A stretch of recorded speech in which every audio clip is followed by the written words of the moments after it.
মেসুর যন্ত্রণায় মেসুর যন্ত্রণায় মানে দৃশ্য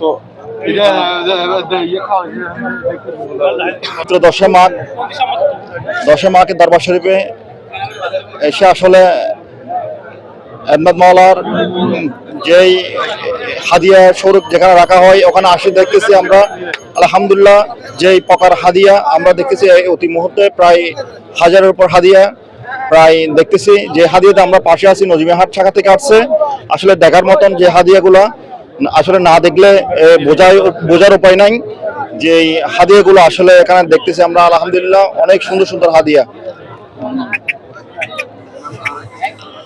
আর আঙ্কেল আমার প্রিয় একটা আঙ্কেল ওর নাজিমুদ্দিন, ও সুন্দর বক্তব্য দিছে এবং দরবার নিয়ে খুব ভালো সাক্ষাৎকার দিছে। আর আমাদের কথা হচ্ছে যে একটাই, সুন্নিয়াতের আমরা দরবার নিয়ে আছি এবং থাকবো। দরবারকে নিয়ে কেউ কুরুক্তি করলে আমরা এর তীব্র প্রতিবাদ এবং নিন্দা জানাবো। দরবারের মধ্যে আপনারা যারা নিন্দা করেন এরা এসে একবার দেখেন এই বছরের সিস্টেম মাশাআল্লাহ, কোনো জায়গায় কোনো গন্ডগোল নাই, কোনো শিরিক বা কোনো এই যে বন্ডমির সাথে কোনো কিছু আমাদের দরবারের সাথে কোনো জড়িত নাই। যারা এদের বিপদে বলেন এরা এসে একবার সশকে দেখতে যেতে পারেন, আর এগুলো নিয়ে বিরত থাকবেন আশা করি।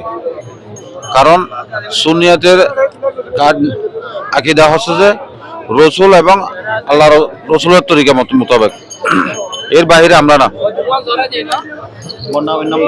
আর বন্ডামির নাম দরবার না, আদফের নাম হচ্ছে দরবার। আমরা আদফে দরবার, বন্ডামি না। আশা করি আপনারা সবাই সতর্ক এবং ভালো থাকিবেন।